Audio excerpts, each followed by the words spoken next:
Ducks fans, are you ready? You are listening to the DucksNPucks podcast. This is the #1 home for Anaheim Ducks talk and analysis. Here we go. Welcome to the show. This is your host, Mike Walters, along with my co-host, Eddie Richard, and we are back after the holidays. Lots of stuff going on with the Ducks. The Ducks have actually been winning a lot of games against some quality teams. Plenty of stuff to discuss that we will break down. Trade rumor news, contract extension for Frank the Tank Vatrano. We will go into that. Some outdoor hockey coming to Florida. A little discussion on that about, could we see some of that in California, hopefully. Plenty of things to go over. But Eddie, before we start, I guess 2 questions this time. Usually it's what are you drinking, but what are you drinking, and how was your Christmas, New Year's? Did you do anything? How did everything go? God, drank like a fish. That sums it up. No, it was fine. I hung out with my family, so that was good for Christmas. I'm actually drinking a Michelob Ultra right now, so cheers to everyone that's listening. Cheers. Yeah, for New Year's, I don't know. I really didn't want to do anything. I'm not a big going out New Year's person, and I just been kind of like, I guess the holidays burnt me out. So I didn't really want to do anything. So I ended up just running a few errands. I wanted to stop at the bar and just have a few drinks and come home and have a really nice casual night. But going out for 2 drinks never ends up that way. I ended up running into my neighbor. I met her at the pool a few months ago, and she was sitting at the bar with her friends. So she was like, hey, come drink with us. And we ended up just bar hopping. And obviously, I made it to New Year's Day, New York time. So I celebrated it at 9 o'clock because by 11 something I was passed out already from the whole day drinking and bar hopping. But other than that, it was fun.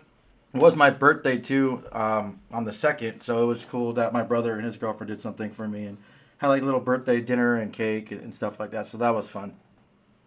Yeah, man. Happy birthday, January 2nd. Thank you. And then mine's coming up, too. Team Capricorn in the house. Woohoo! Yep. The 24th.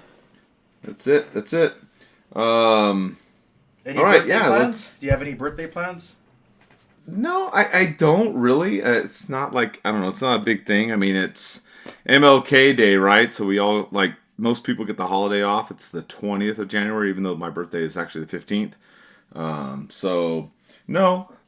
I've got some friends I'm going to go out with and have a dinner with, but other than that, nothing too crazy. So, no, just kind of keep it chill, keep it low-key. Like you on New Year's, kind of watch the ball drop, New York, go to bed. I think some of you know the story about my mom passed away on New Year's in 2019 when my wife and I, my better half, we were actually at the Ducks Vegas Knights game in Las Vegas when that happened. So, I mean, New Year's has never been a big, thing for me anyways, but now because that happened, it's like every New Year's comes up. It's kind of a somber New Year's for me, but we did go to the Ducks game against the Devils, which we'll talk about in a minute here. We got lots of games to cover real quick before we go into, some other team news and trade rumors and all that other kind of stuff. So, that's kind of how it went. But yeah, for my birthday, nothing crazy. I think my better half might take me out to like Solani's or something. We were talking about that. That might be a destination, but nothing concrete right now. That's about it. And as for drinks, I got my Jocko and vodka, my specialties. We've talked about before. We should get them as a sponsor, damn it. But that's all I've had. I've had a busy couple weeks. A lot of stuff going on. It's been a crazy time in the month of December. A lot of stuff going on. And, I was going to save this to the end of the show, Eddie, but I think I'll just talk about it now in the beginning before we get started. I do want to send out our, everything, our heart, our soul, our thoughts to everybody in LA County that was affected by the fires. One of my friends lives in Malibu. His house actually burnt down a couple years ago when one of the other Malibu fires, and he's been living out of a trailer for the last couple years.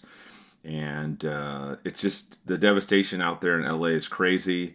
You saw the Ducks did play the Flames, and then the Flames are supposed to play the Kings. Then they canceled that game. They delayed it. The kind of breaking news, the Rams also are going to have a home game against Minnesota for the playoffs. They have now moved that game to Arizona.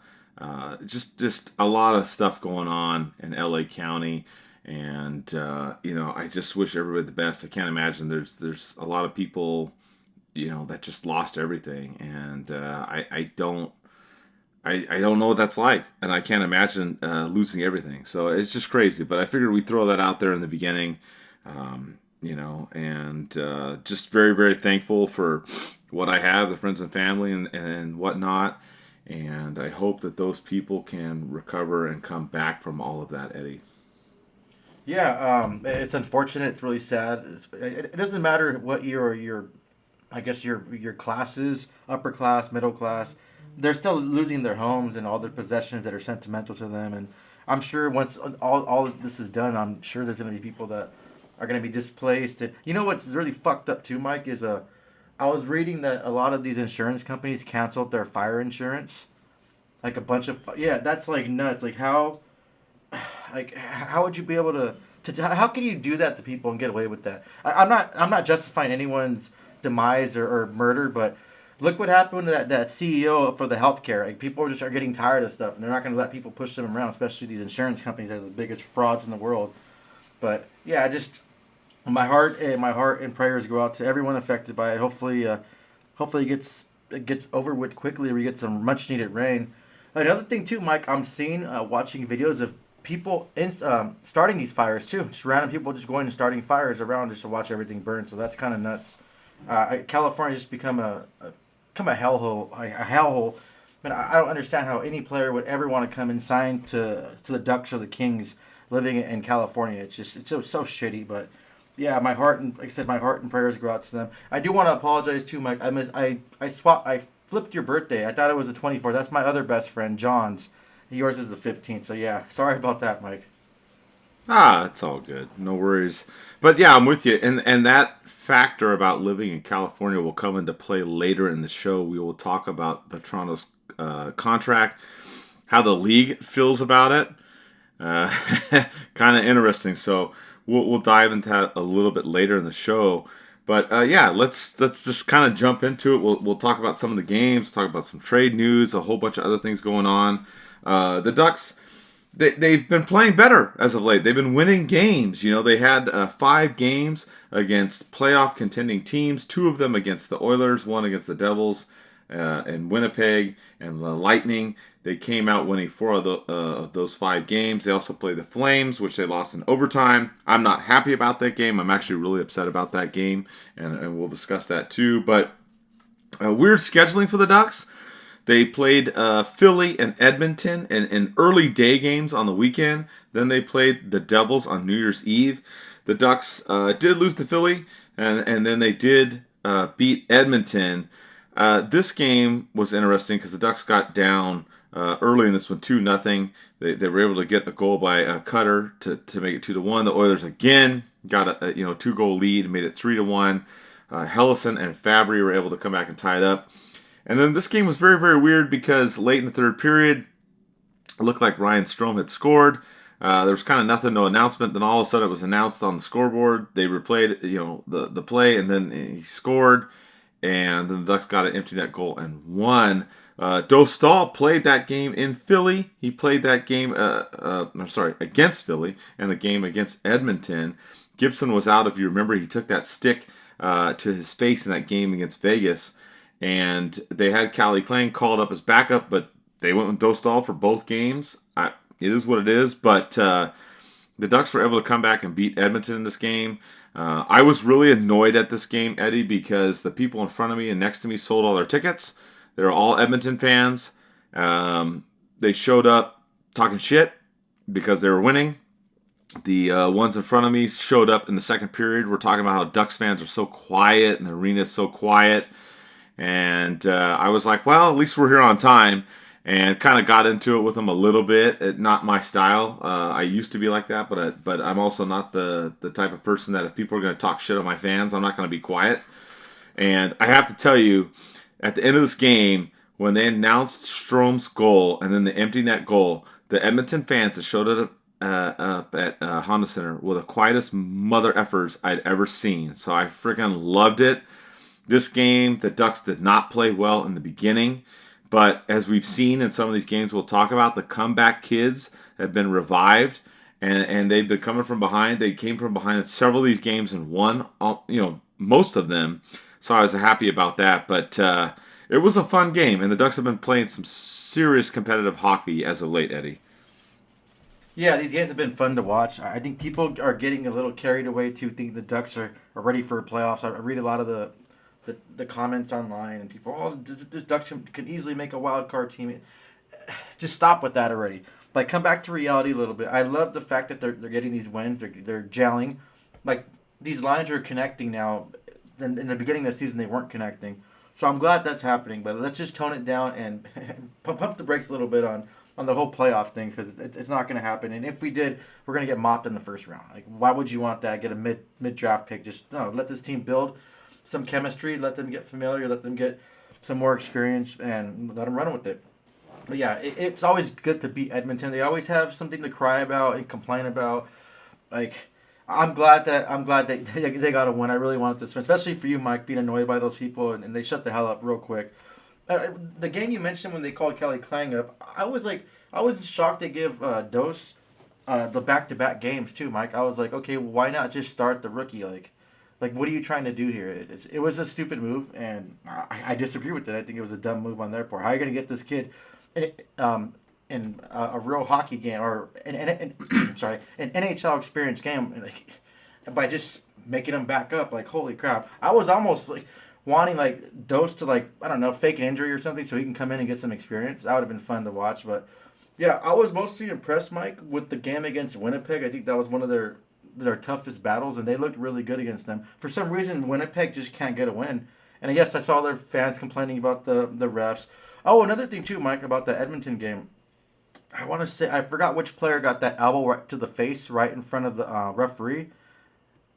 It's like, okay, you're standing right there. You got the elbow to the face, and you're not doing anything about it. Like, what the hell is going on? Like, it always seemed like they favored Edmonton Oilers on calls like that. At that time, and not condoning violence on the refs, but when a ref's that close or doesn't care, it's time to just give him a puck sandwich. Go ahead and fire a puck in his direction. Let him know, hey, we're not going to stand for that bullshit. Like you could seriously, it broke his nose or injured him seriously by that stupid dangerous elbow. It was uncalled for, and it should have been a penalty. But I'm so glad they got the win. I'm so glad they got that win over Winnipeg too, because I was saying, I was watching the game like, oh, this is going to be a hard team to beat. But yeah, they have no fight in them. The lines are really gelling. I like that. It's clicking. So I just hope this trend keeps going upward. They did get better in the face-off circle too. I noticed a few of the games that they were above like 50% mark in the face-off, so that's good to see. It. It's good. I think the Ducks could have took the Flames out and would have won if that little bad bounce didn't go. It's not Trouba's fault. It's hockey. Some things happen like that. Like we've seen it go our way. We've seen it go against us, obviously. But yeah, I like what I'm seeing so far, and I just I really like the fact that this team just feels like they're getting that chemistry that they were lacking before. Yeah, that's what I feel too. This team's got a lot of fight. They got some grit in there, and they're doing a lot of right things. They're not 100% consistent. And yes, the Ducks have climbed within that 6-7 point range of the playoffs. I'm not really concerned about that. I mean, I did post the standings when the Ducks were within 6 points, and then it got mixed reactions. Just posting it to see where they're at, without saying anything. It was kind of funny, but yeah, I'm with you in these games. After that Edmonton game, the Ducks then they played the Devils on New Year's Eve. We went to that game. They got up 2-0 early in that game. The Devils then came back and tied it up twice. I mean, the thing in this one that was we talk about the calls and how they affect the game, but I mean, this one, you had Lundstrom getting high-sticked and a non-call, and New Jersey tied it up. And then Strome comes through again. He came through in 2 games. The first one against Edmonton we'll discuss, and then this one against the Devils, and the Ducks ended up winning. Gibson did come back, but he was the backup in this game. And I'm with you. I was surprised that Callie Klang did not play in one of these games against Philly or Edmonton. I really felt like they should have put him in against Philly. Edmonton is, high flying. They're way up there. They're in the playoff battle. They're fighting it out with Vegas and the Kings and all these other teams in the Pacific. I thought maybe, hey, throw them in there, but they didn't. I mean, it is what it is. So At least it was good to see Gibson get back. His eye wasn't hurt. Ducks won that game on New Year's Eve. And like I said earlier in the show, he went home, watched the ball drop in New York, and then called it a day. But that game against Winnipeg was completely insane. The Ducks had back-to-back road games. They had Winnipeg and Edmonton. Winning against Winnipeg in overtime, 4-3, and then losing to Edmonton 2-3. Gibson came back and played in this game against Winnipeg. The Ducks again going down early 2-0, but they were able to come back, tie the game up.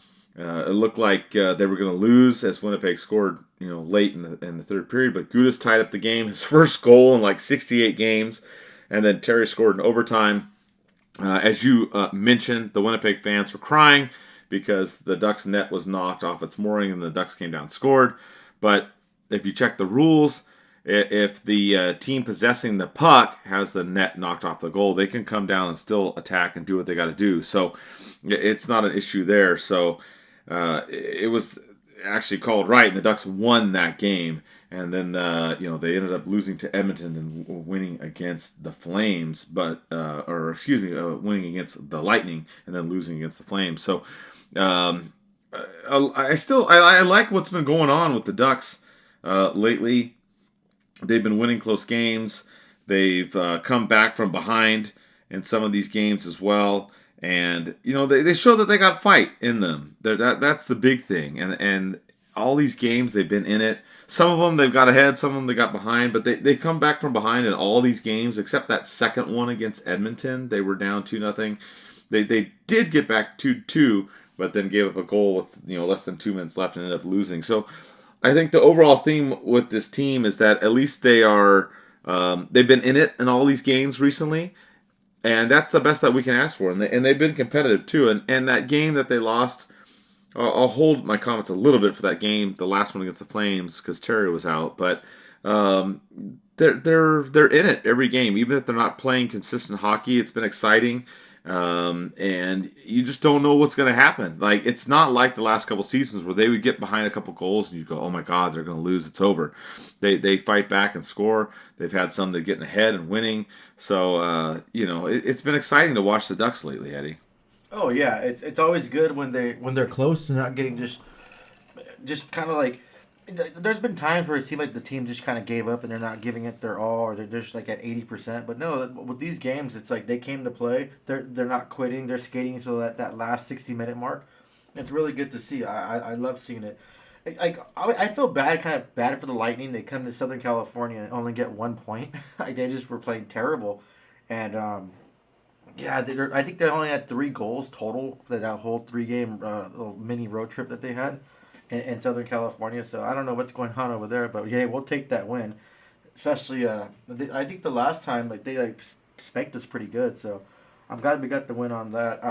How dare Terry? What the hell is his problem? How dare him put his family and his newborn baby first before the team? Like, that's so selfish. No, I'm just kidding. Well, congratulations to him and his wife for their new child, and hopefully he gets back in the lineup because he's been heating up. He's been looking great, so it's good to see him.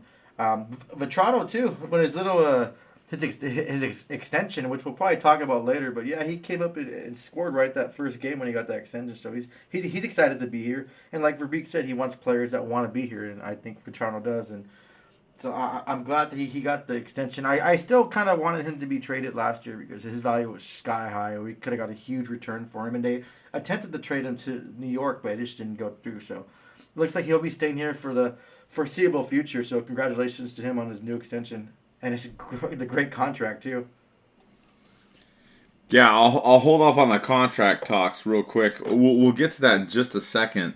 I did want to talk about that last game against the Flames real quick, and then we'll jump into all the team news with injury news and Vatrano and all that. But you're right, I'm with you on that. Just the last part, the interesting part about the Flames game was, and some people ask questions about this too, about the refs and whatnot on Instagram and whether or not the refs are for us or against us. And I'm like, yeah, I get it. I get the refs, being against us and being upset and all that kind of stuff. But this one was interesting because the Ducks, I felt they deserved a better fate in this game. They ended up losing in overtime, and it was just like a shitty sequence of events in this. They had LaCombe, who's been playing out of his complete fucking mind, going a breakaway. He gets hooked. They don't call anything. Then the Flames go the other way. Minty gets called for interference. They get a power play.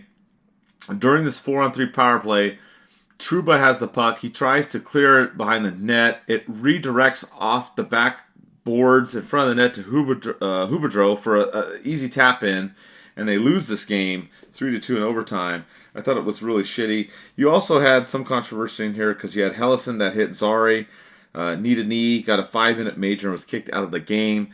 I was there, saw it in person. I did not think it was that bad of a hit. On replay, yes, you could see the knee to knee. There was no supplemental discipline or hearing or anything like that. I mean, I guess I get the 5-minute major. I don't really know why he got the game misconduct and was kicked out. It did not look intentional to me. That's the thing I did not like. The Ducks did have they didn't have a 5-minute major to kill off because one of the Flames got a penalty because they went after Hellison. So the Ducks had a 3-minute major that they had to kill off, and they did kill that off. Though the special teams has been like just god awful for this team. But I just wanted to cover that because we had the Swamp Father on Instagram asked, what's our take on the Hellison hit? Dirty or clean? Did it warrant the boot? I didn't think it was a dirty hit, to be honest. On the replay, you could see the knee to knee. So I'm not going to cry about the 5-minute major. But did it warrant him getting kicked out? Nope. Was it unintentional? I think so. So that's kind of the way I see it on that one. But what are your thoughts on that, on the Flames, before we kind of dive into the Ducks and kind of what's going on with the Vatrano contract and special teams and all that? I think the game misconduct was more just kind of control the game. I mean, it doesn't really matter if it's accidental or not. It's a knee on knee and it should be called. People should be held accountable. That can pretty much destroy someone's career. So I get that portion of it. I think it was just the ref's way to control the game because if they would have kept him in, I'm sure he would have got someone would have went after him and would just cause chaos, which I would have loved to see. I love the chaos and the battles and stuff, but I think that was the reason. But I agree with you, Mike. I don't think it was intentional at all. It didn't look that bad until they slowed it down. But yeah, it's just one of those things where you just had to be kind of more attentive on what you're doing and watch where your body is, especially when it comes on a knee on knee. Yeah, I agree. And before we jump into talking about the Ducks and we got trade rumors and a whole lot of other stuff to talk about, I want to mention that we have another sponsor. We are part of the Hockey Podcast Network. Game Time, if you need tickets, check out their app or go to their website, gametime.co. You can go on there and get really good tickets at good prices. You can take the guesswork out of buying tickets with Game Tick Picks. Download the Game Time app, create an account, use the code THPN for $20 off your first purchase. Terms apply. Again, create an account, redeem the code THPN for $20 off. Download the Game Time app. What time is it? It's game time, baby. I mean, I added the baby, but yeah, you know what I'm saying. So that was a good touch. It was a good dude, Mike. Okay, so what the hell is going on? We're pumping the Ducks tires, talking about how great they're playing and how we love seeing them, and now they're down 3-0. Like, what the hell is going on? Yeah, as we're recording, the Ducks are playing St. Louis. Cam Fowler playing against his old team, for the first time, and it's just not going well. The Ducks are losing 3-0. I just I don't know what's going on in this game. This is not good. The Ducks are getting smoked right now, but the Ducks have been playing well in the last several games, except against St. Louis. I guess that's all I'll say while we're recording during this game. But holy crap, this is wow, this is a really bad start for this team. So, what? We should start talking shit about the Ducks. Ducks are bad, they're terrible, they're horrible. Maybe they'll reverse jinx will get them to get a goal or whatnot. Yeah, I mean, I don't know what's going on with this team. They've been playing great as of late, but now they're getting smoked by the Blues. So, okay. Yeah, I'm feeling blue now. Hey, you know what, Mike? I wanted to touch on too real quick. I wanted to give my kudos and I wanted to pump LaCombe's tires because he's been playing amazing. It's unfortunate that they had to get rid of Fowler, but it's good because he's eating up those minutes. He's getting that experience, and he looks freaking amazing. I already dropped my F-bomb for the show once, so I can't do it again. But yeah, he looks like a different player. See what just giving the opportunity to someone does. He's really stepping up to the plate and really just developing really well. And it's good to see that from him. He's taking more chances too, and he gets back defensively. Like he's like defensively responsible. He'll get back to the back end when he does rush the puck up. So I'm glad to see him having some success, and I hope he just has career highs this season and keeps his developing and being as good as we all hope he's going to be. No, I agree, and that's kind of what we were going to talk about, anyways, with the team and kind of what's going on. We talked about the Fowler trade, the Trouba trade. Those were on the last two shows. You can go back and listen to those and kind of what's going on. I'm really curious to see what the Ducks are going to do with their defense. As you guys all know, they've been rotating on the blue line. Zellweger, Minty, and Hellison have been in and out through different games. Kind of frustrating. Kind of want to see what they're going to do and kind of mix that up. I'll hold off the trade talk for a second because we'll dive into that in a minute. But they got to try and figure that stuff out at blue line. But LaCombe has been awesome. I mean, I can't believe how great he's been. He has solidified his spot in a top 4 role on this team, bar none. And I did not see that coming. Don't get me wrong. I thought he was great, doing well for the Ducks. But, I mean, holy crap, he has just taken off this season. So I'm curious to see what the Ducks will do in the blue line. Like I said, I'll hold those comments. But the other thing that we had that came up too is the Ducks did a contract extension with Frank Vatrano. And this thing was very, very interesting because the Ducks signed Vatrano to a 3-year extension, but they pulled an Ohtani, which even he talked about. The Ducks did a 3-year extension for $18 million, $3 million for each of the next 3 seasons, but then the other $9 million starts to get paid in 2035 at $900,000 for 10 years. Very, very interesting. So instead of taking a $6 million cap hit the next 3 seasons, the Ducks are taking a $4.5 million cap hit. Very, very interesting. Freeman weighed on this too recently on the 32 Thoughts. It said the league is looking at that and they may outlaw this kind of stuff, which I am completely not surprised. I do like what the Ducks did. I like what the Dodgers did too, even though I'm an Angel fan. But all these tax codes and everything, if you live in the state of California like I do and Eddie does, I do love this state. I love the weather. I love my sports team. But the cost of living and the taxes in the state are a complete joke. Sorry, that's just the way it is. It's ridiculous. The cost of living in the state it's crazy. So for sports teams to come up with this way and do this, I applaud them. Do whatever you can to avoid all this kind of crap with the taxes and stuff. So they ended up doing that. And the other part about it too, Eddie, that I love is that Vatrano talked about the culture of this team, a winning attitude, wanting to be here and make this team better. And hopefully that ends the spitting chicklets bullshit comments about the locker room. I'm tired of that. We've talked about that in the last couple shows. I'm not really going to go into that anymore. But to me, that's done. If you have a player that came out, said, hey, I want to be on this team for the next 3 years. I like the direction we're going. We're trying to build something here and be a competing team. I'm going to listen to that person than anybody else. So I threw out a lot at you, Eddie, but what is your take on Vatrano and the taxes and his contract and all that stuff? Yeah, I know I was a little hard on Vatrano in the beginning of the season, but I'm starting to take that back now. I've seen his play just seems to be elevated a little bit more, especially these last stretch of games. He's been looking just like the player he was last season. So, and I'm glad that he wants to be here. He wants to help this organization win. He wants to be a mentor for the young kids, or young kids. I can call them that. We're getting up there, Mike. So it's good. I really think if he really did have an issue with our head coach, why would he want to sign an extension and stay? I'm sure he could have got traded and signed an extension anywhere.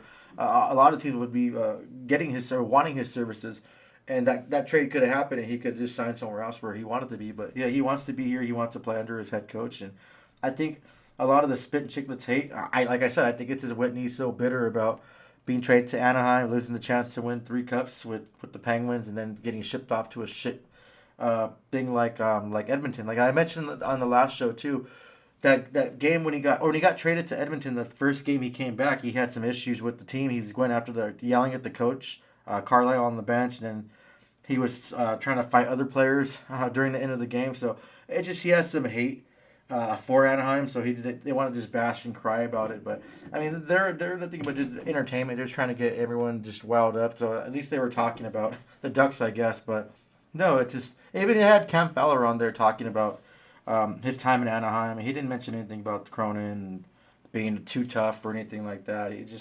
He had nothing but good things to say about him. So I think it was just blown out of proportion by one disgruntled defenseman last season that wanted to talk to a Russian reporter and just got taken the wrong way due to like a language thing. But it was just kind of stupid. Yeah, I agree. I think that whole thing got blown out of proportion, and just kind of over it. I don't really think I don't know. I just think it's a non-issue now. So you've got Vatrano on there, a 3-year extension. Looks like he's going to go nowhere. You do have Nestorenko that was called up, Colangelo that was called up. I do want to shout out Troy Terry and his wife Danny. They had their baby. Unfortunately, he couldn't play in the last couple games, which is completely understandable. So, best of wishes to them and their newborn. You've got Zegras too, that's also been out. Originally, he was supposed to be out 6 weeks. Now I guess kind of 4 to 6 weeks that they're talking about, which is we're right around the 4-week mark. The Ducks do miss him. Since he's been out, the Ducks have only had 5 power play goals in 48 attempts. Barely 10%. Before that, they were 11 for 70, which was almost 16%, which is not great, but still better. Another interesting stat with this team too, Eddie, is this whole 3-goal thing. The Ducks have, not lost in regulation when they've scored 3 goals or more, 16-0-1. Very, very interesting. So some things to look at with this team. I do like what they've been doing lately. I think they are playing better 5-on-5. They're not consistent, but it's been better. Special teams has been very, very shaky. The penalty kill is barely over 70%. The power play, it's been rough as well. So I think that's been the Achilles heel. I hope the Ducks get Zegras back. But what are your thoughts on their overall play as of late? Yeah, they have to work, like you said, they have to work on the special teams. I think that's what's killing them right now. And I think I can't complain. All the last few games we talked about, even the ones they lost, they played well. They came to play. They hustled. They took shots. They made every chance count. I mean, unfortunately, some of the bad breaks that happen when they just let that puck just bounce right by them, or just defensively they get caught flat-footed. But I'm excited. I love what I'm seeing from the Ducks. Like I mentioned before in the show, it's like I knew this team wasn't going to be a playoff team, but it's good to see them taking that stride into the right direction. Seeing how competitive this team is might help the chance of getting some free agents come the summertime. So that's always good to have, especially with this deferred contract. I know the league hates it, and they're probably going to do away with it because they don't want something like that. But that could be a good incentive to bring players to Anaheim if they don't want to pay that huge state tax. Just defer the contract. So hopefully they can get something done. I know last year a lot of players didn't want to come to Anaheim, and not just Anaheim. A lot of players didn't want to go to LA either, just for that reason, the high state tax, the quality of life. I know Orange County is a little different than LA County. LA County is just World War III, but yeah, I think that's a good thing the Ducks utilize, and they were the first team to ever do that in hockey too. So I'm glad that we had our financial people of the Ducks, our GM, kind of work that way into his contract and make that happen. And it's gonna benefit him not paying that huge high taxes, and he gets that money for 2035 to 2044. So that's gonna be good for him when he's done playing hockey. Well, the interesting thing about that too is it was reported that when he gets that extra money, that he wasn't going to live in California, which I was just laughing my ass off. I was like, oh, there you go. He doesn't even want to live in California. Well, even Cam Fowler mentioned that on when he was on the podcast with the Spit and Chicklets guys. He was saying that how he would want to retire and come back and live in Newport. It's just too expensive though. It's the cost of living is just crazy. Mike, have you went and bought a dozen eggs lately? They were like what, $11.99. Yeah, it is crazy. And like you said too, yeah, you're right. Fowler went on Spitting Chicklets. If you guys missed that, you can go in there and listen to him. And he talked about how Newport's such a great area and go check it out. And I do. I love Newport. My wife and I go down to Fashion Island pretty often here and there, and I kind of a personal story. You guys will maybe laugh about this, but I used to work at Fashion Island security, making minimum wage in the '90s. So that was my like first real job, was working security down there. So I do like to go down there. I crack up. I have some old photos of myself in my teens uh, in the '90s working Fashion Island security. Pretty hilarious. I do love Newport, but the cost of living is crazy. And as Eddie talked about, Fowler mentioned, after he's done, that they would like to stay there, but they don't see that as being realistic, and they'll probably have to go live somewhere else. And I agree. You got a lot of the Ducks players that do live in the Newport area, and you're there and you're making your money doing your thing, but it's not easy. So when I heard that Vatrano got this deal, and then there was mention that he would move out of the state, I was not surprised. It's something that I've looked at too. I can retire. I can retire pretty soon. In about 4 years, I can retire. I don't know if I will. Depends on what's going on at work. I've been pulled in a lot of directions at work. So even this last week, I've been pulled in a lot of directions. But depending on how long I stay at work and when I retire, I don't know if I will either. I really don't know. So I like what Vatrano did with that contract. And Eddie and I have talked about this before about these tax states and non-income tax states. You got players going to Nevada and Florida and these other places where it's a lot cheaper in the way that these things are doing. So it's interesting to see. And as we're watching this now, it's now 4-0 St. Louis. Just so you all know. Oh yeah, I'm fucking getting drunk now. I'm freaking getting drunk now. This is ridiculous. Oh my god, this is crazy. Well, so like we said, the Ducks have been playing really, really well, except this last game against St. Louis. I don't know so what technically, the hell's. Technically, we're talking about the St. Louis game right now. So next podcast, we can just ignore this game and not even bring it up. Yeah, man. I mean, the Ducks have been playing great overall, but I mean, I know, Terry didn't play in the game against Calgary, and he didn't play in this game against the Blues, but I mean, this is the.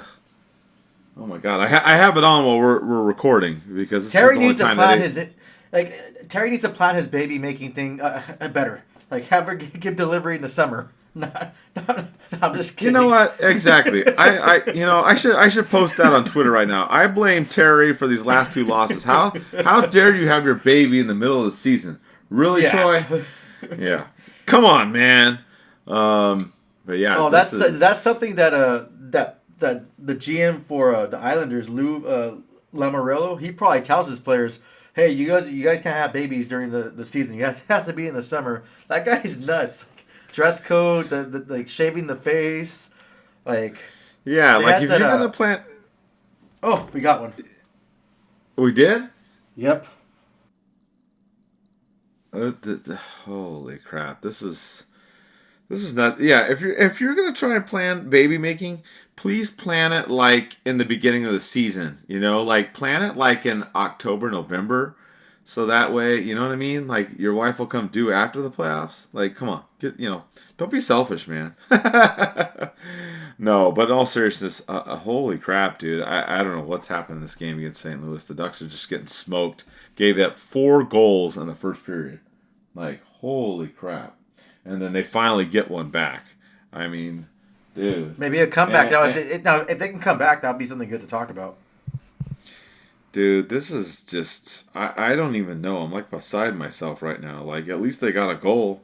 Holy shit. This is nuts.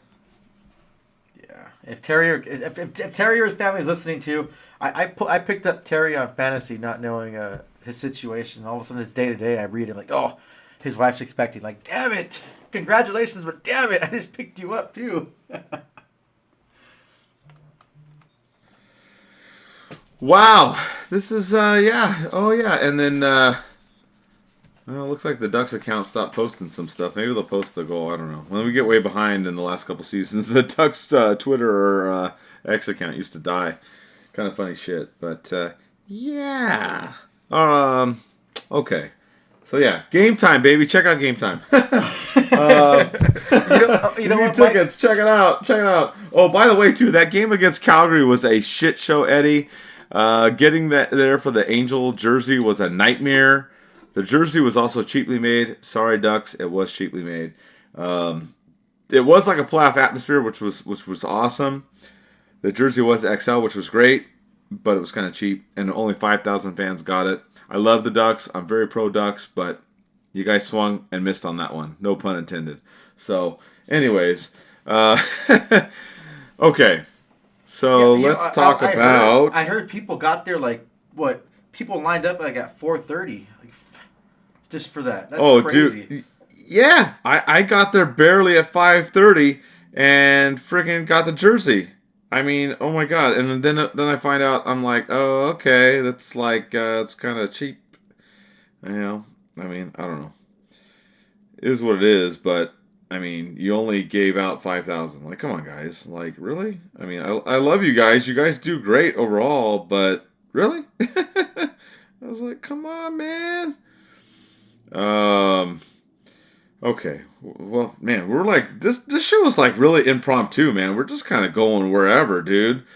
We're just like whatever. Let's see here.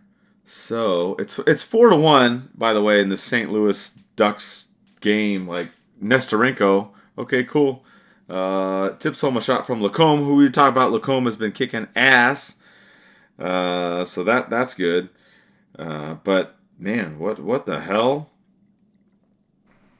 Yeah, it was cool seeing the Ducks wear that 1,000 shirt for Cam, and then giving him that Rolex, and then even the medical staff and trainers chipped in and got him a bottle of bourbon, I believe. So that was nice. And LaCombe gets an assist. Look at that on the board again. Right, dude, this is nuts. Okay, all right. You know what? Let's see. We got trade talk, the league news.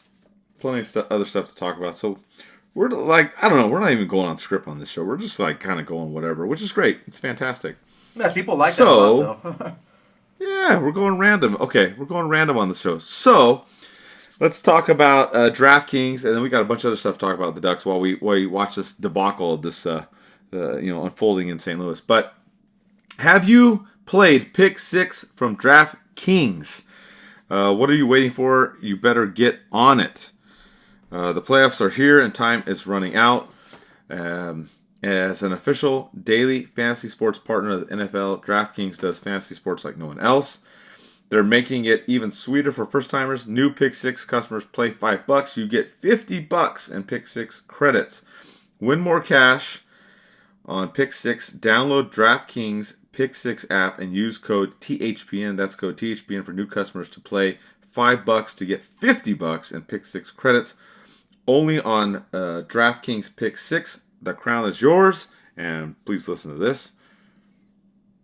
Gambling problem? Call 1-800-GAMBLER. In New York, call 877-8-HOPE-NY or text HOPE-NY 467-369. In Connecticut, help is available for problem gambling. Call 888-789-7777 or visit ccpg.org. Please play responsibly. On behalf of Boot Hill Casino and Resort in Kansas, 21 and over. Age and eligibility varies by jurisdiction. Void in Ontario. Bonus bets expire 168 hours after issuance. For additional terms and responsible gaming resources, see dkng.co/ice.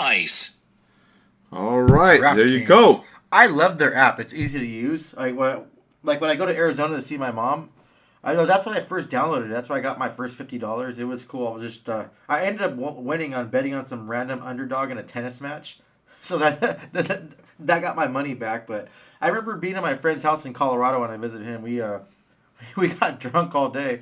We're betting on everything, Mike. There was tennis going on. There's UFC. There's hockey. Everything you can think of, we were betting on, and we lost every single thing we bet on. Like, it was just, like, we should have bet the opposite. We would have been, like, flawless, but it was just crazy. But, yeah, it's a fun app.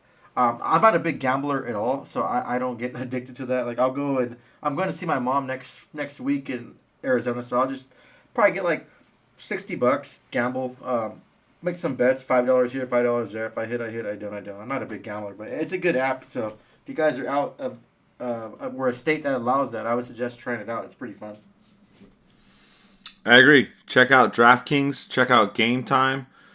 And also, we're part of the Old City Sports Network as well. We've got a bunch of sponsors in the description box. Check them out as well. A lot of the discounts in there are OCSN. So we're still part of both, rocking and rolling.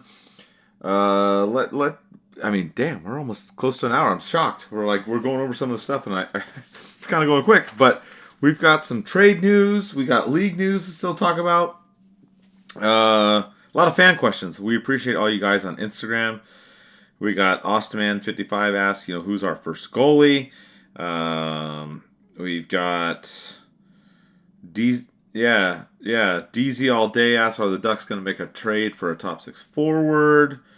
We got Maverick87 asking, is there any word on trading for Elias Peterson? A lot of good questions.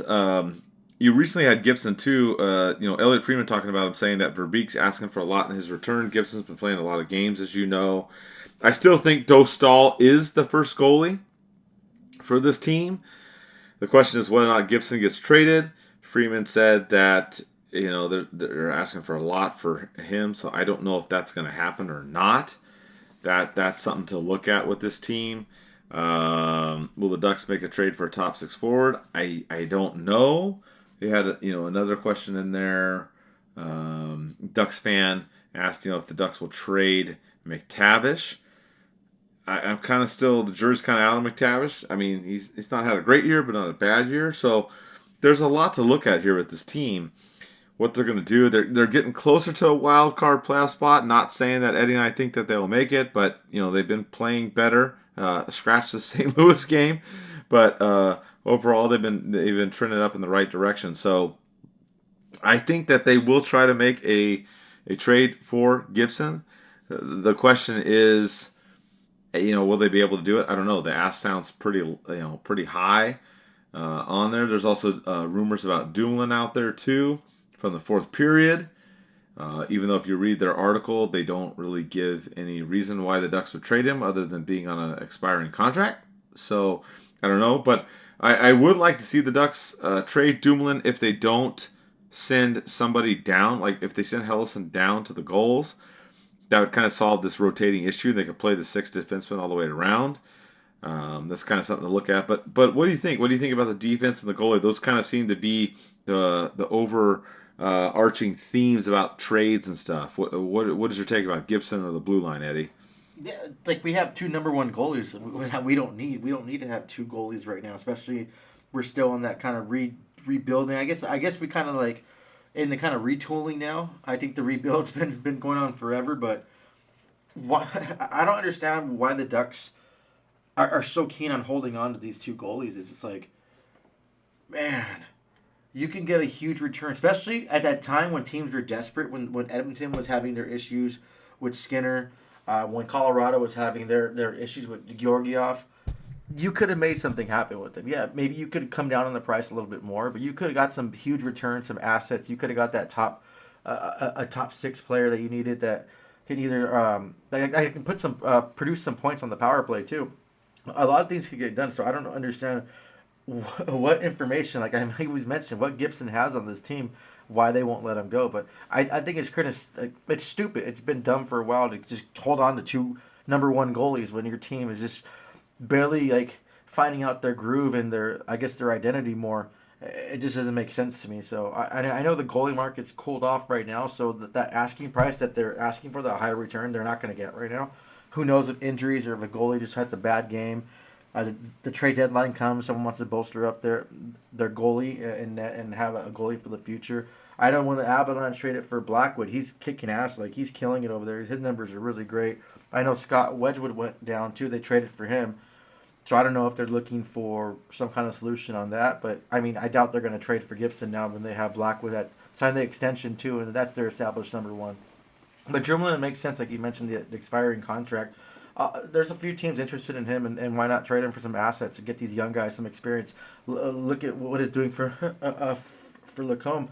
Solidified that top 4 spot. He's not letting it go either. He's playing really well on that. So get these guys an opportunity. And this whole rotating these rookie defensemen, if you're not going to play them each game and get them experience, you send them down to the AHL. Let them get some games. Let them tune their game up over there. But this whole rotating thing is just kind of nonsense. It's not working out. I think it's kind of like hindering their development. So, but yeah, there's a lot of teams too that are actually that are putting players in the block. You have Vancouver with Pedersen and JT Miller. I read both that they're putting both of them on the block. Pedersen's interesting. That'd be something that the Ducks should pursue. I'm pretty sure Verbeek is diligently trying to make this team better and get that top six forward and just kind of make this team that much better. So I wouldn't be surprised if they make a run and try to offer something. That price looks like it's going to be high, but the drama and issues going on in Vancouver between Pedersen and JT Miller, it's just something has to give. And either one of those players would be fine with me coming to the Ducks, a change of scenery, and seeing what they can do in a Ducks uniform. Yeah, I'm waiting for the Spitting Chicklets podcast on the Vancouver locker room drama. Like, are you guys going to talk about that, or what? Are we just going to keep talking about Cronin and 20-year-old phone calls or house visits? So I'm really, looking forward to that. I'm just kind of over those guys and their bullshit talking on the Ducks. But anyways, yeah, I mean, that's the thing. What will the Ducks do? If you look at defense, you got to figure something out. If you're going to trade Dumoulin, do it. Keep those other 6 up there and rock and roll. If you're not, I say keep Minty and Zelli up, send Hellison down, and go for that. That's what I think. The rumors, too, about Dumoulin, just so you know, it's, the fourth period article that was out there. A lot of people are reposting it or re-articling it. It's all speculation right now on there. The fourth period, David that works there is talking about, the Ducks have expiring contracts and those players may be available. He mentioned Vatrano. Granted, that was before the extension, but obviously that's not going to be an issue. So I kind of take that with, a little bit of speculation right now as far as, taking phone calls, the Ducks shopping Dumoulin. I would kind of hold off on that. I haven't heard that from anybody else. Not saying that the Ducks shouldn't trade Dumoulin. I do think that they should, but I haven't heard that the Ducks are actively trying to trade him. I haven't heard that from anybody yet, at least at the time of this show. So something to look at. McTavish, we talked about Ducks fan IG mentioned about trading. I would say still hold on to him for now. Ducks got to get Zegras back in the lineup for as far as the forwards. I'm good with the forward lineup. I do like Vatrano, Strome, and Terry. Obviously, Terry's been out, as we talked about with the baby coming lately, but I like that line together. You've had Killorn with Carlson. I don't like that. That's one I'm not really sure what's going on with there. You've had Gauthier with McTavish and Fabry. I'm fine with that, but I think Carlson needs some other line mates to kind of get him going. I don't think this, they've had Killorn, they've had Leeson. I think, honestly, Zegras, Carlson, and whoever else would work out better. Of course, Zegras has been out for the last month, but they got to figure out something there to get the offense going a little bit better. I don't know that the Ducks necessarily need a top 6 forward, but I would like them to figure out the goalie situation and the defense situation and then kind of take it from there. If they're able to get a top 6 forward in return and some kind of trade from there, then I'm all for it. But they've really got to work on the special teams. The special teams have been just horrible for this team, with or without Zegras. The penalty kill's been atrocious too as well. So those are some things that they've got to work on. And, just kind of monitor and see what's going on. I am curious, like you said, Eddie, with Peterson. Where is he going to land? Him and Miller seem to be going at odds. It sounds like one or the other is going to be traded. So Vancouver is a team that I would keep my eye on in the next month or so as the trade deadline comes up. Yeah, I guess to answer that first goalie question too, Mike, I want to say Gibson's the first goalie. I don't know what you think about that. I honestly, I think long term, I think Dostal is the first goalie. Oh, but, yeah. But you're right. The way it's been going lately, Gibson has been the first goalie. They've been putting him out there and playing him out there. And that was something Freeman talked about, like, hey, get him a bunch of starts, keep him healthy, showcase him, and everything. So as of right now, the way that the team's been run, I would say Gibson is the first goalie. I agree with you 100%. Long term, I think it would be Dostal, but it depends on what happens at the trade deadline. It seems like the Ducks right now are okay with playing him because He's started a majority of the last several games since he came back. So it looks like the Ducks are trying to like, hey, here's Gibson, here's our shiny toy, but then Verbeek wants a high return. So I don't know how that's going to end. I'm very curious to see if we can get a really good top six forward in return. I think that's what you want to do, someone established. I don't think we need to go after picks and prospects right now. If we're really transitioning into this competing team for the playoffs and whatnot, that's where we should go. So the players to watch for the Ducks at this trade deadline are absolutely Gibson and Dumoulin for sure. Yeah, if you're not gonna trade Dumoulin, extend him. I don't think he's played bad this season. I like him on the blue line. He does his job night in, night out. He's not flashy. He's not that offensive kind of defense. He's that two-way defenseman that can shut down opponents. And I liked his game. I've liked what I've seen so far with him.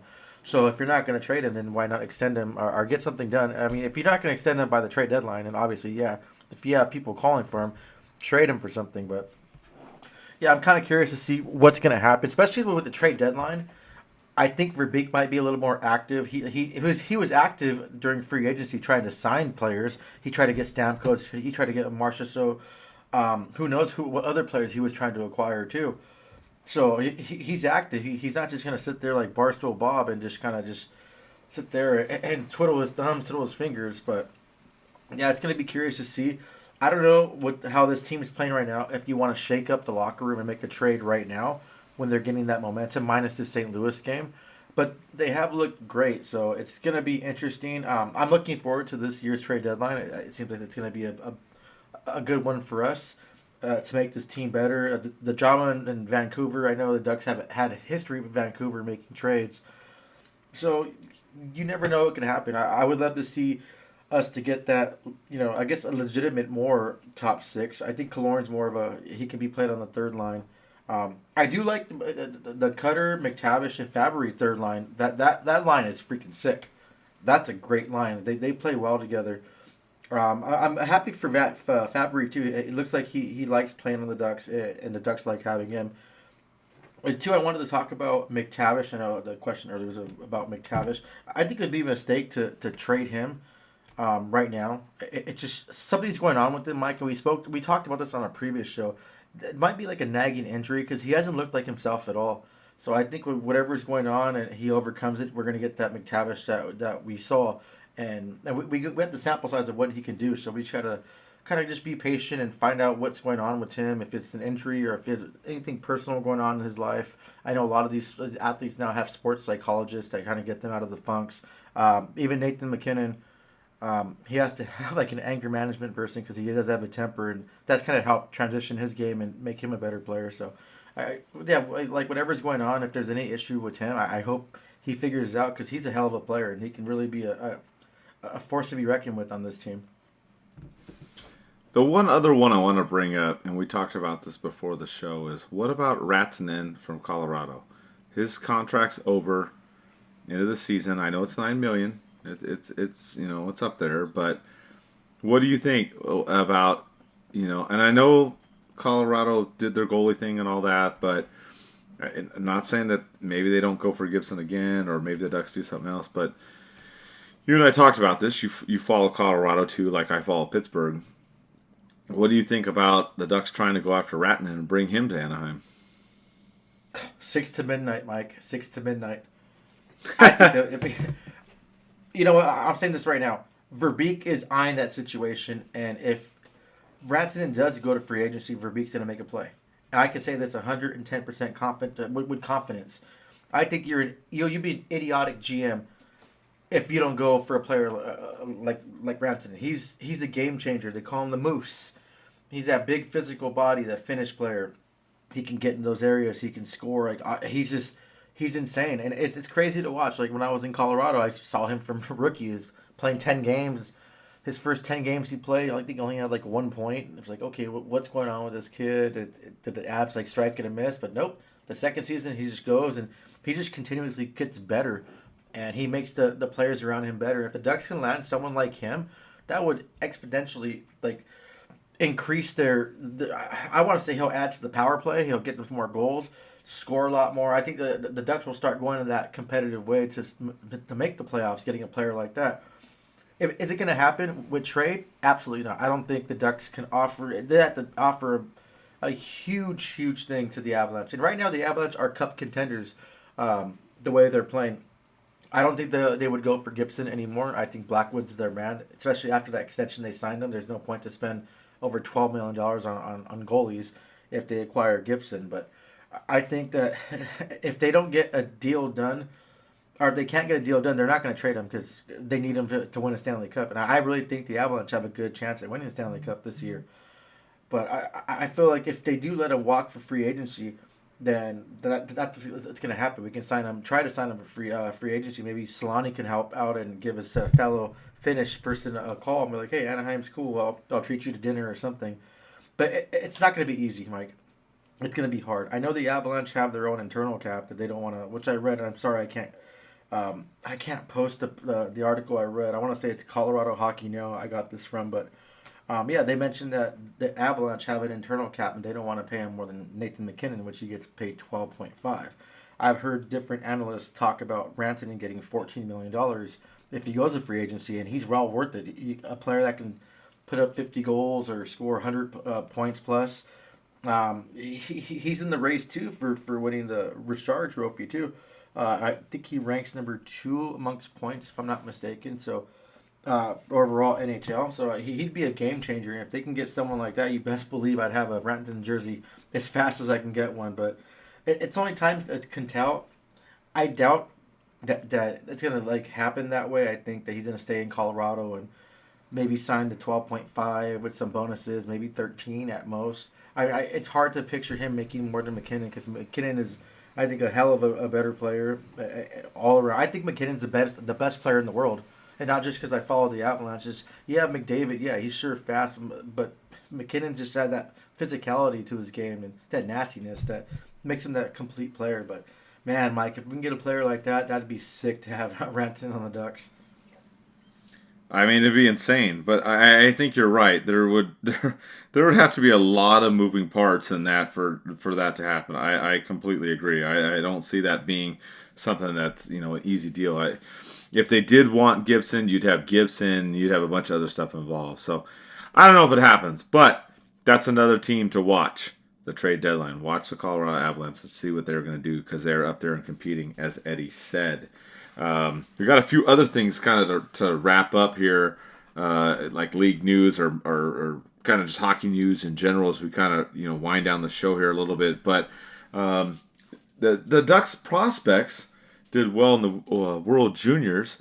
You had Terrence and Bernovic. They had won World Gold, second time back-to-back Team USA getting that. You also had Port getting bronze for Team Czech.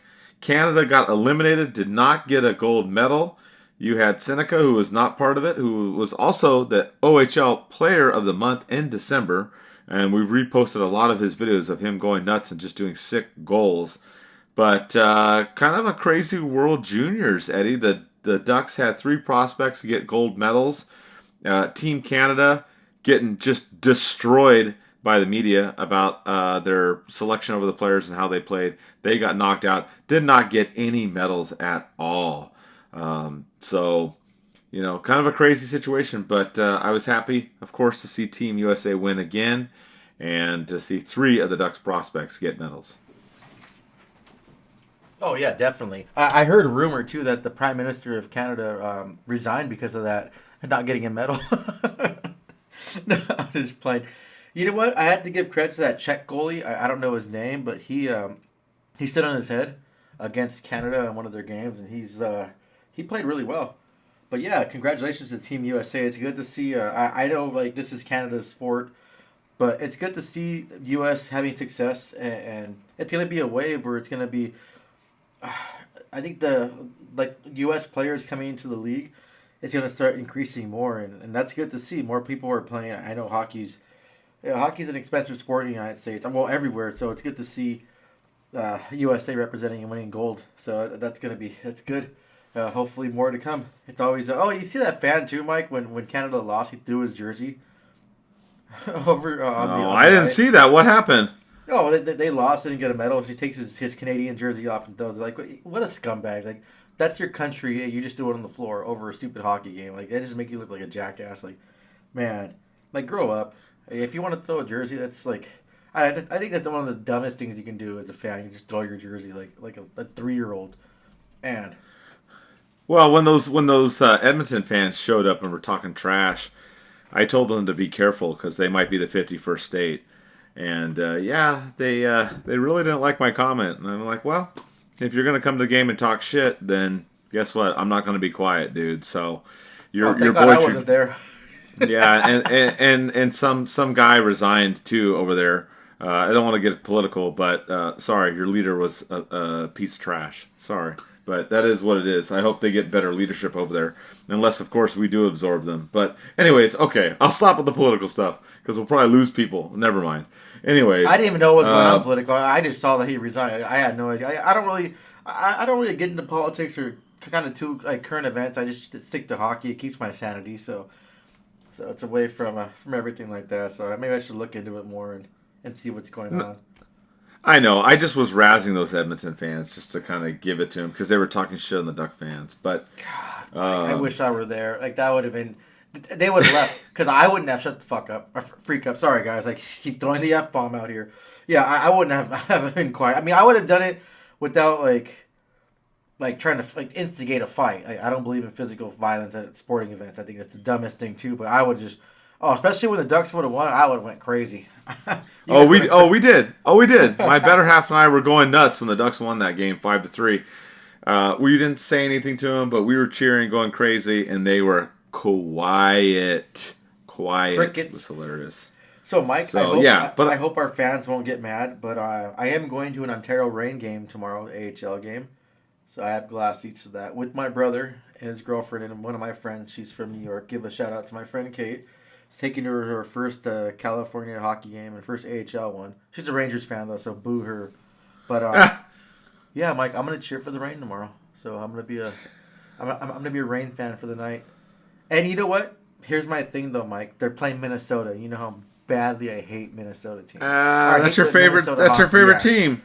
If I went to a game at Kings and the Wild, I'm rooting for the Kings. That's how much I hate the Wild. So I hope hopefully they get a good win tomorrow, the Reign. So yeah, the last time I went, I had a great experience. The staff was cool, and I was talking to one of the ice girls and telling her, no, I'm a Ducks fan. Like I'm here for when they played the goals.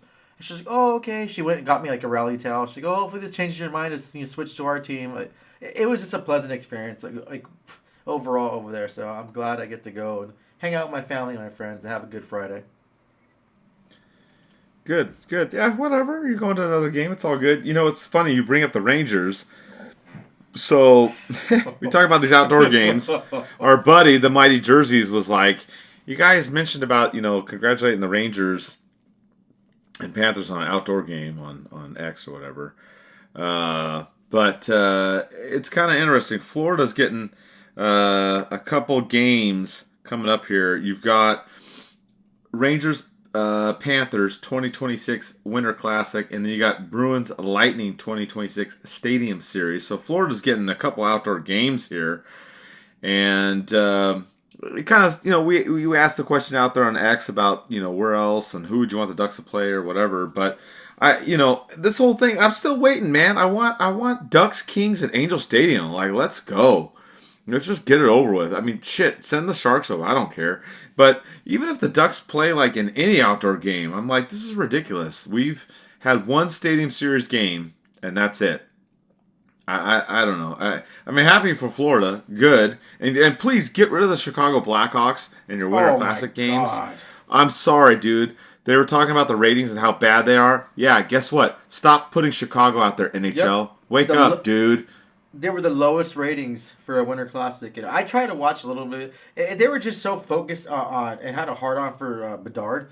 Everything was about him. Like, dude, you have other players that play on your team. Like, why is this whole focus on this little whiny brat? I want to mention too about Bedard. I'm glad the Ducks didn't get him. He's such a bitch. He cries about everything, whiny. He cries to the media.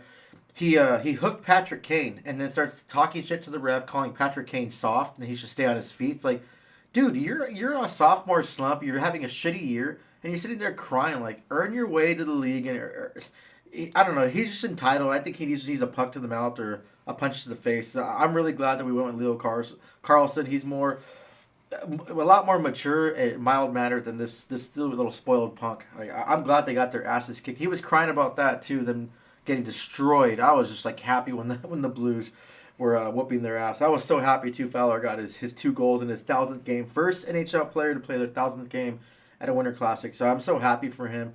It was good. I know it was a big whirlwind for him to get traded, leaving the only place he called home for the last 14 seasons, but I'm glad he's having success over there in St. Louis, and I wish him all the best. Like, I wouldn't mind St. Louis winning a cup so he can lift one up.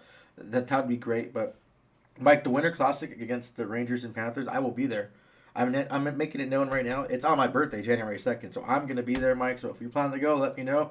We'll go together. If not, I'm going to either... I have friends I have a friend that lives over there, so I can go with him. If not, I'm going by myself. But I'm going to go to that game regardless. You know what's so funny is I may have to take you up on that. I did go to, what was it? It was Pittsburgh and Boston. Remember at Fenway Park a couple years ago, I went to that Winter Classic. My first time ever. Amazing experience if you ever get to go to a Winter Classic game, and it was fucking phenomenal. I mean, the people in Boston were so awesome. I loved it. Great time. For anybody that has not gone to a Stadium Series or Winter Classic game, I've gone to 2. I went to the Ducks and the Kings at Dodger Stadium, and I went to that one with Pittsburgh, Boston, and Fenway Park. Get seats high up. Do not buy seats down low. If you buy seats down low, you're not going to see shit. Because when they put that rink out there on the ballpark, it's not by the seats on the lower levels. So my biggest suggestion, wherever you buy the seat, buy them up high. We had a great time. I'd never been to Fenway Park. Never been to Boston. Phenomenal experience. I love it. This whole thing too with this Ranger Panthers one, I may take you up on that, Eddie. I do want to go back to Florida. I haven't been to a Panthers game down there. I haven't been to a Lightning game down there. I don't know. I might try to make both these games. I mean, I don't know. I gotta talk to my better half and figure this out with scheduling and work. But I would love to go down there and see these games. I'm excited that they're having them. Like I said, I'm still bummed. I want the Ducks to have some more, but. It's fun. To go into those games, experience it. Yes, it's not cheap. Yes, it sucks for us locally to try to go, somewhere else. But when you go to an outdoor game and you watch it, it's a lot of fun. It is. And when I went to that one in Fenway Park, it was just cool because I'm like, oh my God, I'm in Fenway Park. There's just like been so many historical baseball games played here. And then I'm watching hockey with my second favorite team, not my first favorite, of course, but I highly recommend it. Any kind of outdoor game that you can go to, it's a blast. And we'll have to check that out for sure. It's coming up. It is on your birthday, which is crazy. It is around holiday time. Maybe I'll have it off. I can convince the better half. Let's go to Florida and let's go. So I'll check it out. The other thing I wanted to kind of wrap up the show with too is kind of interesting is the Ducks. The NHL, they've been doing quarter-century teams for the league, and they announced the Ducks' first and second team. Kind of some thoughts, what you want, or what you think on this. But the Ducks' first team is Getzlaf, Perry, Solani, Fowler, Niedermeyer, Jaguar. Second team, Korea, Ryan, Silverberg, Boschman, Pronger, and Gibson. Kind of. What did you think about all that? I mean, did you agree, disagree? Some players that should have been on there, or kind of what are your thoughts on that as we kind of wrap up the show? No, I think it was more like longevity, not just like the points or stuff they put up. I think how they make these lists. But no, I think everyone that's on the list deserves to be on it. I mean, yeah, people had some issue with the first and second team, but the first team, these players, they played most of the games and stuff like that. So you got to kind of take that into consideration. But I think it was done good. I want to back up to real quick, Mike. Back to the Stadium Series things. You were mentioning you went. I went to the Stadium Series against Colorado and Detroit. That was fun. I had a good time. The 2-day games where I had the alumni game, that was good to see. And then the regular game, unfortunately, they lost both. But I had a good time with my friends. It was cold. It started snowing a little bit. It was amazing. Like you said, Mike, you're a hockey fan. You had to experience it once. You had to save up some money and go. One other question, too, or two questions I had for you. So that 2026 Winter Classic, are you Team Rangers or Team Panthers? And then a second question is, who would you want to see the Ducks play in a Winter Classic? And don't say Chicago. I will go with the Panthers for that one. If you know, regardless if we end up going with you or not. Yeah, I mean, who the Ducks play, like in an outdoor game or a Stadium Series game. I mean, they had the one Stadium Series against the Kings, so obviously I'd like to play them again. Maybe spank them 3-0. Jonas Hiller shutout. Just kind of reliving the past there. I wouldn't mind playing them. I wouldn't mind playing San Jose. Honestly, I wouldn't mind playing anybody. I would like to see it as a California thing and a rivalry like that. I think that would be fun. But even if the Ducks went, to the Midwest or the East Coast and played one, that would be great too. But I would really like one in Angel Stadium. I know some other people talked about Petco Park.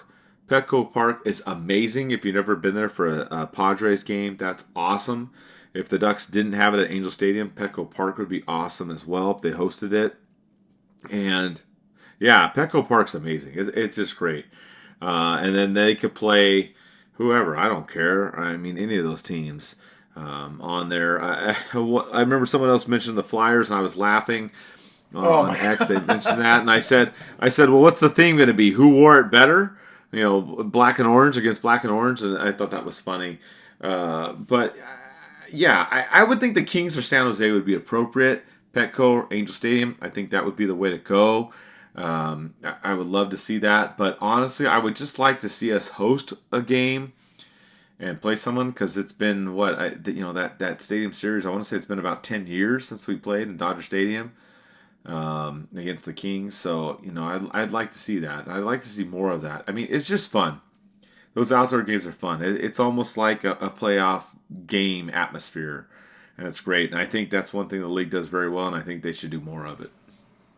Oh, definitely. Stop with the Chicago thing. Like, just give other teams chances. Like, yeah, I get it. Like, oh, they're about ratings. I mean, you flopped it with Chicago. Everyone was pissed off about Chicago. Like, many people that weren't pissed off were Chicago fans, and the camera people always doing the close-ups on Bedard.